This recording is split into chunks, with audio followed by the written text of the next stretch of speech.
Regardez ce qui s'est passé hier soir.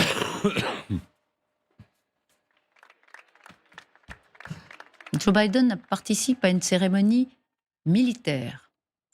Et regardez, devant les caméras, j'allais dire du monde entier, en tout cas américaine, il chute lourdement, il s'étale, comme on dit, de façon familière. Regardez, il vient de montrer, on va revoir la scène, il vient de montrer l'obstacle, évidemment, qui l'a fait chuter. Donc ça, c'est une chose. Évidemment, après, il a été interrogé, on va le voir, il a commenté et il a justifié. Regardez. Je me suis fait avoir.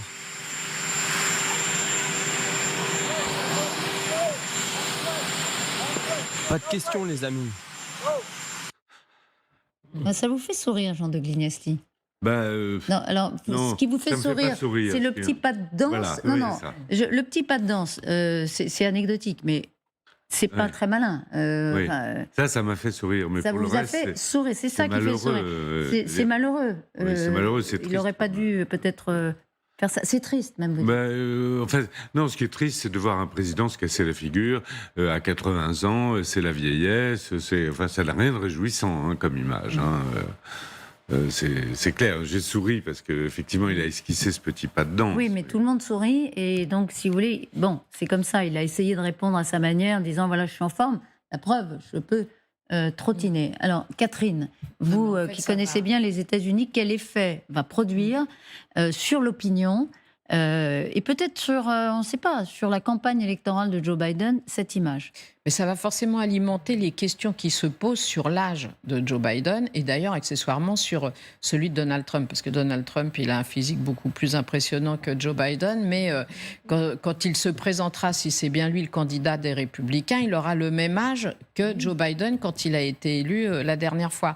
Donc il a 80 ans, il a bientôt 81 ans d'ailleurs, Joe Biden. Ça veut dire que s'il se présente bien et qu'il est élu, parce qu'il commence à y avoir des rumeurs à Washington selon lesquelles, en fait, il a annoncé qu'il serait candidat pour ne pas être trop fragilisé et affaibli, parce que, évidemment, si vous dites que vous n'êtes pas candidat, vous n'avez plus de pouvoir.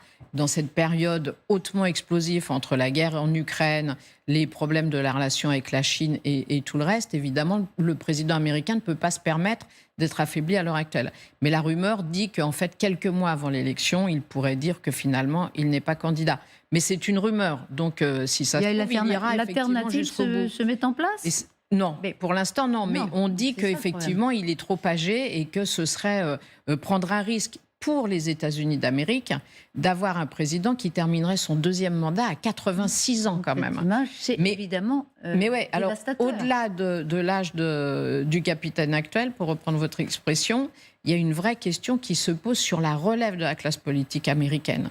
C'est-à-dire que côté démocrate, on ne voit pas de figure qui pourrait émerger, qui serait vraiment indiscutable du jour au lendemain pour remplacer Joe Biden. D'ailleurs, il a un peu tout fait pour que ça ne se produise pas. Et de l'autre côté, Donald Trump, qui donc, lui, a 77 ans dans une semaine à peu près, et qui donc sera aussi un président très âgé si jamais il était élu. Et on ne voit pas, ni du côté démocrate, ni du côté républicain, pour l'instant, une génération qui serait en train de pouvoir se présenter et prendre la relève. Donc, au-delà du cas de Joe Biden, c'est un problème général sur la classe politique américaine et donc le pouvoir américain dans cette période, encore une fois, extrêmement troublée, pour ne pas dire plus, que connaît la planète. Ce serait intéressant d'essayer de comprendre d'ailleurs pourquoi il n'y a pas de relève. C'est pas naturel, j'allais dire. Mais c'est peut-être pour cette raison, en tout cas, que Trump, 77 ans hier, il a été interpellé lorsqu'il est arrivé, et pardon, je ne sais pas exactement où d'ailleurs, mais il a été interpellé par ses électeurs sur la chute de Biden, et il s'en est inquiété, ou il a faim de s'en inquiéter, parce que lui-même n'est pas très âgé, pas très jeune quand même. Il est vraiment tombé ?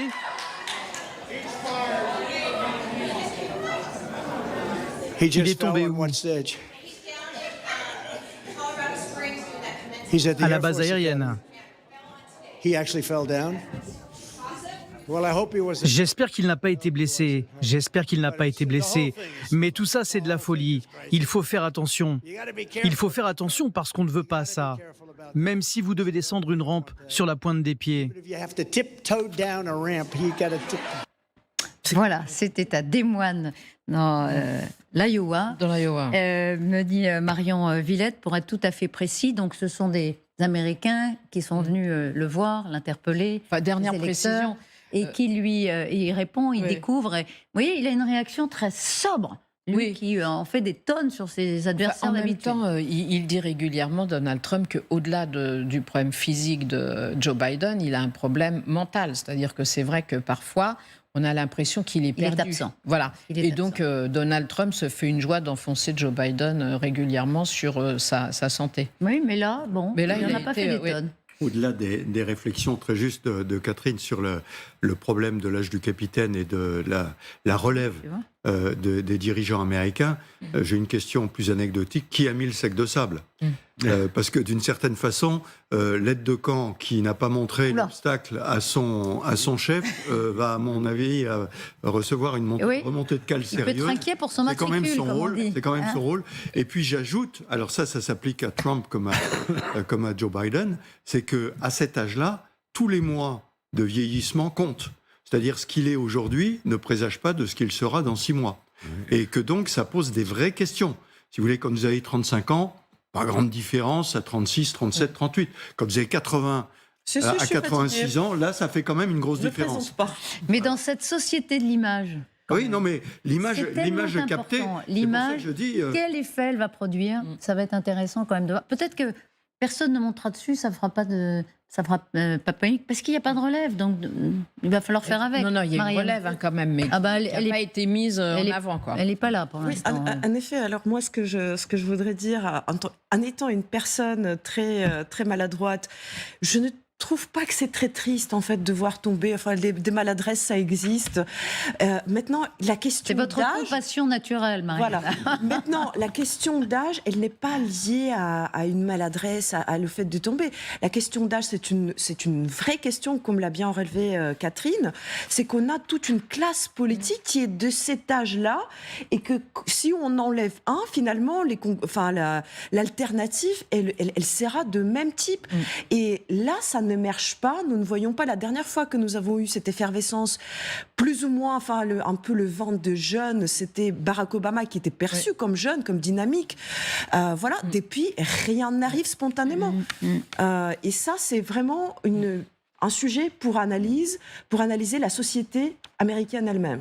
Alors, le mot de la fin. Le mot de la fin, dans les démocraties, si le président est malade, finalement, c'est pas trop grave, parce qu'il y a un bon secrétaire d'État aux affaires étrangères, il y a tout un système qui peut fonctionner avec un président diminué.